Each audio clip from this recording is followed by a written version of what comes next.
Salam, selamat beraktivitas untuk kita semua. Nah, pada kesempatan kali ini saya akan mempresentasikan tugas saya, yakni mata kuliah kimia bahan makanan, yang dimana materinya tentang analisis bahan makanan dan minuman.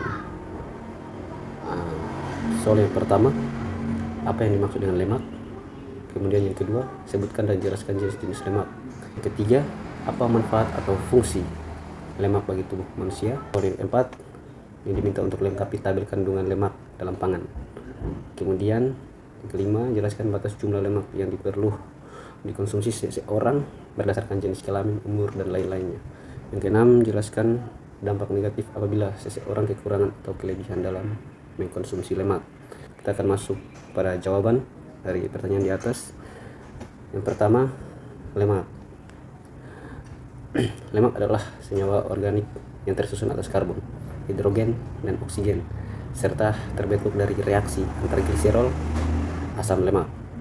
Senyawa ini berfungsi sebagai sumber energi, membantu penyerapan vitamin tertentu, dan memberikan tekstur serta ciri khas pada makanan. Lemak dapat berupa padat, cair, tergantung jenis asam lemak yang dikandungnya, yaitu jenuh dan tak jenuh. Contoh dari asam lemak jenuh dan tak jenuh ini kita bisa temukan pada mentega untuk contoh lemak yang padat, sedangkan untuk nabati seperti minyak kelapa itu termasuk dalam lemak cair. Kemudian soal yang kedua, jawaban yang kedua, jenis-jenis lemak berdasarkan gambar strukturnya. Lemak dapat dibagi menjadi beberapa jenis berdasarkan struktur kimianya, asalnya, dan bentuk fisiknya. Berdasarkan tingkat kejenuhan asam lemak, lemak dibagi menjadi yang pertama, lemak jenuh, seperti yang tadi saya sudah jelaskan di jawaban nomor 1 tadi. Lemak jenuh ini tidak memiliki ikatan rangkap antar atom karbon. Umumnya padat pada suhu kamar dan banyak ditemukan pada produk hewani seperti daging, mentega, dan keju. Dan ini adalah gambar struktur dari lemak jenuh. Kemudian yang B, lemak tak jenuh. Lemak tak jenuh ini memiliki satu atau lebih ikatan rangkap bersifat cair pada suhu kamar dan banyak terdapat dalam minyak nabati seperti minyak zaitun, minyak jagung, dan kacang-kacangan. Berikut ini adalah gambar rumus struktur dari lemak tak jenuh, yang di sini ada senyawa satu gliseril dan dia berikatan dengan acyl resin atau ester boron. Berdasarkan asalnya, lemak dibedakan menjadi lemak hewani dan lemak nabati. Lemak hewani berasal dari hewan dan cenderung mengandung lebih banyak lemak jenuh, sedangkan lemak nabati berasal dari tumbuhan dan umumnya kaya akan lemak tak jenuh. Selain itu, ada juga lemak trans, yaitu lemak tak jenuh yang telah mengalami proses hidrogenasi parsial, yang sering ditemukan dalam makanan olahan dan diketahui dapat meningkatkan risiko penyakit jantung. Masing-masing jenis lemak ini memiliki karakteristik dan pengaruh yang berbeda terhadap kesehatan tubuh. Seperti untuk lemak tak jenuh itu lebih banyak, sedangkan lemak nabati berasal dari tumbuh-tumbuhan.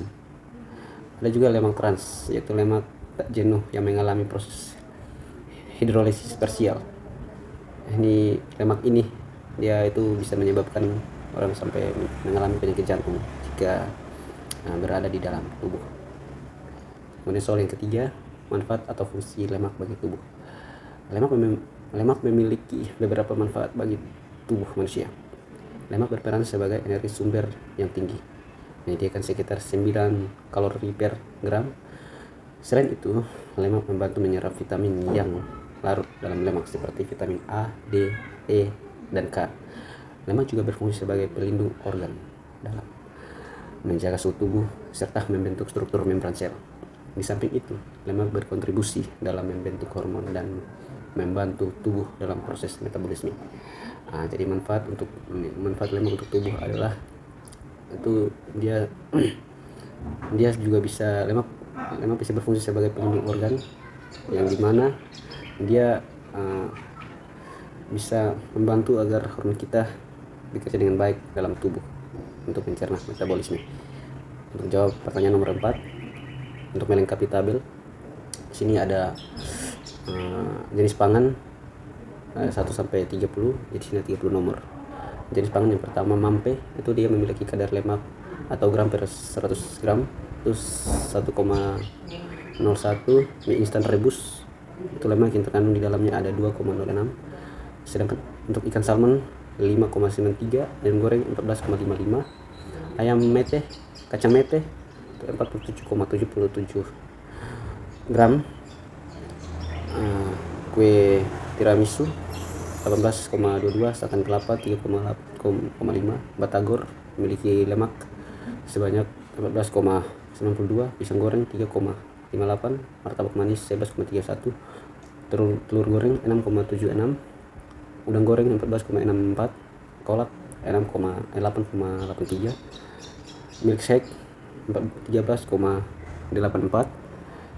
Kemudian popcorn kamar karamel itu memiliki kadar lemak 7 gram, hotdog 14,54 gram, hamburger besar 22,92, nasi goreng 6,23, daging banteng atau dagingnya saja itu memiliki lemak 1,83 per 100 gram, mentega 11,52 gram, daging sapi 19,54 gram, daging babi 17,04, minyak kelapa 13,6 gram, minyak jagung 9 gram, bunga matahari memiliki lemak 13,6 gram, biskuit apa saja yang saya maksud di sini. Kemudian kadar lemaknya 3, coklat susu kedelai 4,68 gram, minyak kanola 13 gram. Kemudian jawaban yang kelima, untuk menjawab pertanyaan yang kelima, batas jumlah lemak yang perlu dikonsumsi seseorang berdasarkan jenis kelamin, umur, dan lain-lain. Batas konsumsi lemak harian seorang bervariasi tergantung usia. Untuk anak usia 1-18 tahun itu usia 1-3 tahun kurang lebih 3 sampai 40% dari total kalori harian, sementara untuk usia 4 sampai 18 tahun itu kurang lebih 25 sampai 35% dari total kalori harian.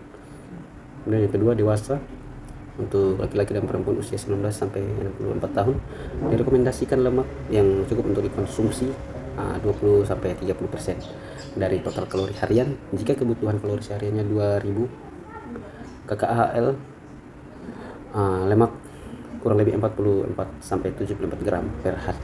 Lemak jenuh sebaiknya dia lebih kecil dari 10% dari total kalori, atau kurang lebih dari lebih besarnya 22 gram per hari.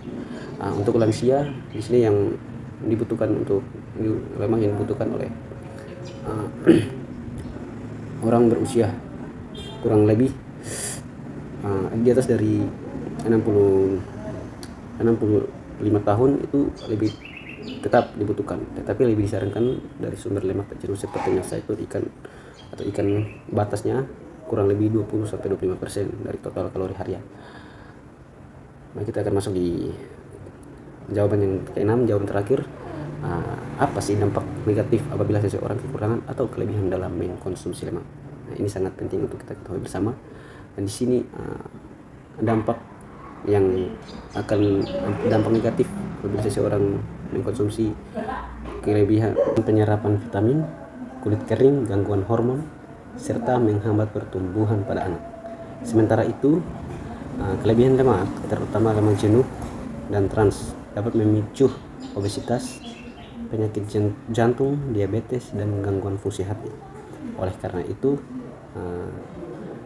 penting untuk kita mengatur asupan lemak dalam memilih sumber lemak yang sehat. Mungkin itu saja presentasi dari saya. Shalom.